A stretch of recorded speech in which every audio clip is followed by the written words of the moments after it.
BC 2024 Lok Sabha समबारी डक number Agartala Vidhan Sabha केंद्र बुथ लिप नम्बर 27,000 बिसानि बिसिंगनो आबो स्लाइजागि थांका आबो BJP नि आदंरौनि गाहाम सामु हामप्रायनि बिसिंते अबदे हाइदाहनि साका हास्ते BJP याक्सु नेत्री पापिया तत्त टावरा सालो duck number Agartala Bharatiya Janata party बुतार अभिनंदन जात्रा पांदा फ्लाइजाका इंद्रनगर मंडल हाबानकनि डक नम्बर अगरतला मंडलनि नुवाजि बुंबाय सालि पांदाओ मानजाका हास्ते BJP याक्सु कासको जे पापिया तत्तन खबै सदर हांकर सभापति असीम भट्टाचार्य नखबै आमचानि कर्पोरेटर ताइ BJP आदर असालो टोटाल बुतार अभिनंदन जात्रा पांदन व कक्तमा थुनायनि बिसिंग कक्नारकनि पापिया दत्त शाखा बिसि 1951 मिचंगै ताबुक जेहाके केंद्र व एनडीए हापां सामुंख्लाय दंग तैखिनो तंखिसेन बिसिंग सामुंख्लायमानि बिसिंतिनो BJP नि खरगनै MP मानखा दाय बरक 300 निसाय बिसि गोबां MP तैनाय ताबुक BJP रो आरो हाइताविसा प्रधानमंत्री नरेंद्र मोदी जिनो PM सनाफिका असालि पांदावो सदर हांकर सभापति असीम भट्टाचार्य कक्तमा थुनायनि बिस्का कक्नारथिनि BJP नि आदननि सामुनतैने मलाखा आबो लगि असाल बुतार अभिनंदन जात्रा सामुन BJP नो हामजांनाय रनि कुथुमुंब बेलायखिनो नायतत 1951 সে 51 থেকে আজ পর্যন্ত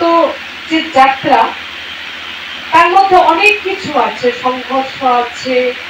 অনেক কিছু আছে আমরা দেখেছি কখনো দুজন সাংসদ ছিল আমাদের সেই 2 থেকে আমরা 303 পর্যন্ত এসেছিলাম আজ আমরা টোটাল এনডিএ নিয়ে প্রায় 303 এর উপর আমরা আছি এটাও যেরকম খুব কঠিন ছিল এই যাত্রাটা এই মাত্র এক বছরের মধ্যে 2023 নির্বাচনে আমি প্রতিদ্বন্দ্বিতা করেছিলাম সেখানে এই 18,000 থেকে আমরা যে 27,000 এই এক বছরের মধ্যে আসলাম সেটাও কিন্তু ঠিক ততটাই কঠিন ছিল ঠিক কি না এই অসম্ভবকে যারা সম্ভব করেছে এই আমার সামনে যারা বসে রয়েছে তাদের কাছে ঋণের আমার শেষ নেই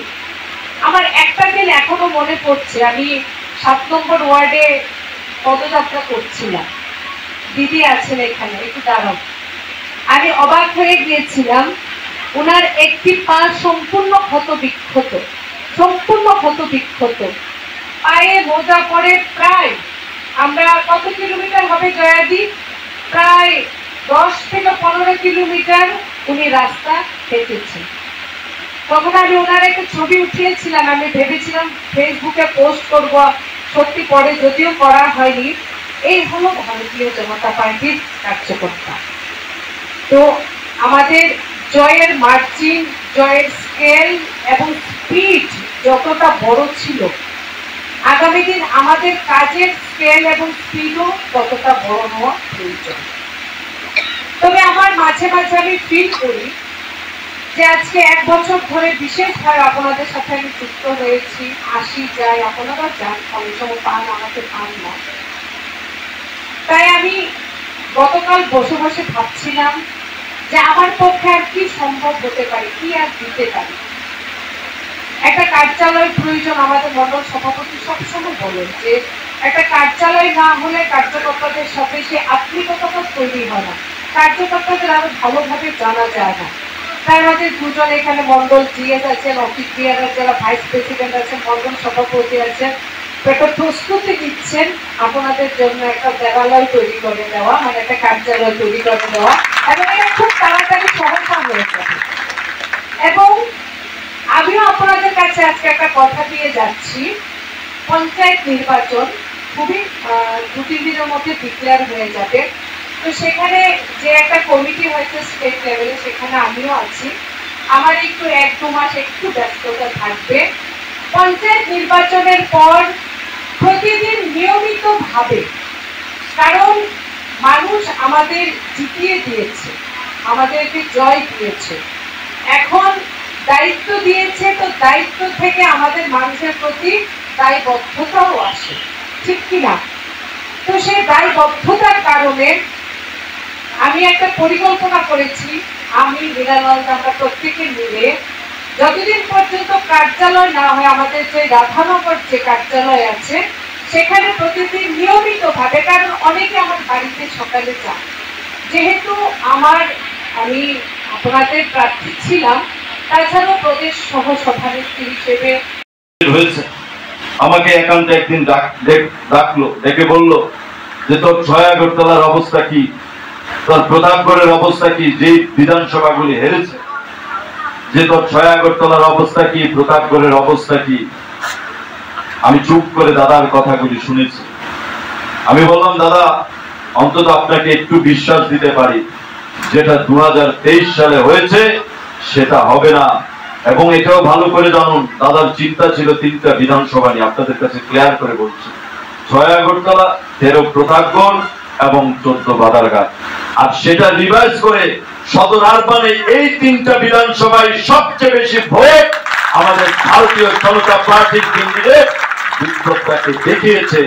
আর সেটা করতে পেরেছেন এই ৬ আগরতলার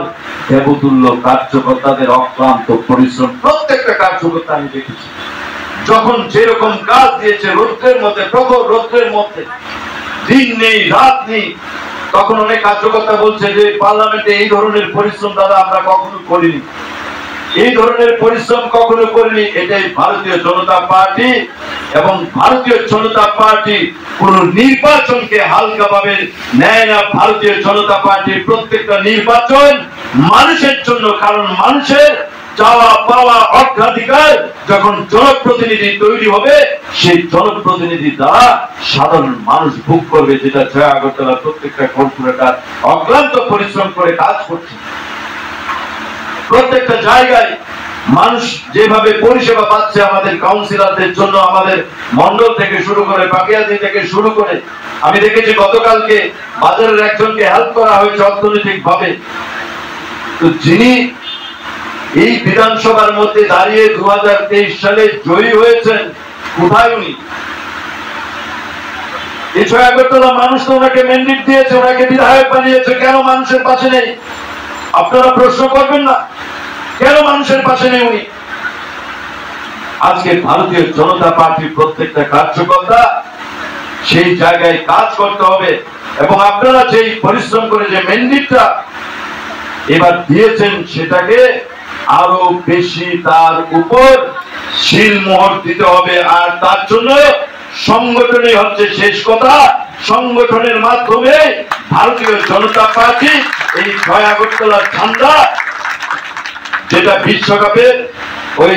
রোহিত শর্মার নেতৃত্বে সে ওয়েস্ট ইন্ডিজের মধ্যে দেখেছেন, রোহিত শর্মা সেখানের মধ্যে ভারতীয় তেরঙ্গা